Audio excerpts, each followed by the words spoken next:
వైఎస్ఆర్సీపీ మరో జాబితా విడుదల. వైఎస్ఆర్సీపీ 11వ జాబితా విడుదల అయ్యింది. 2 పార్లమెంటు, 1 అసెంబ్లీ నియోజకవర్గానికి ఇన్ఛార్జీలను ప్రకటిస్తూ శుక్రవారం సాయంత్రం అధిష్టానం ఒక ప్రకటన విడుదల చేసింది. కర్నూలు పార్లమెంటు నియోజకవర్గం సమన్వయకర్తగా బివై రామయ్య, అమలాపురం పార్లమెంటు నియోజకవర్గం సమన్వయకర్తగా రాపాక వరప్రసాద్ను నియమించింది.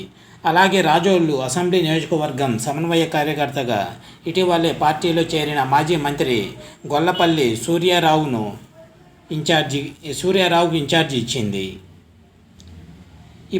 ఇప్పటి వరకు విడుదలైన 11 జాబితాల వారీగా చూస్తే 75 అసెంబ్లీ స్థానాలకు, 23 పార్లమెంటు స్థానాలకు ఇన్ఛార్జీల జాబితాలని వైఎస్ఆర్సీపీ విడుదల చేసింది.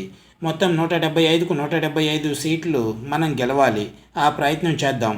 ఆ మేరకు ఎక్కడైనా అభ్యర్థి బలహీనంగా ఉంటే పార్టీ బలంగా ఉండడం కోసం మార్పులు చేర్పులు అవసరమవుతాయి. అందుకు మీరంతా సహకరించండి.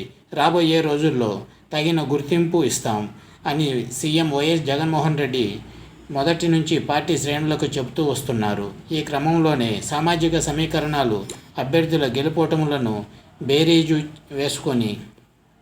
వేసుకున్న తర్వాతనే మార్పులు చేర్పులు చేసినట్లు పార్టీ శ్రేణులు స్పష్టం చేస్తున్నాయి. ఇది వ్యూవర్స్.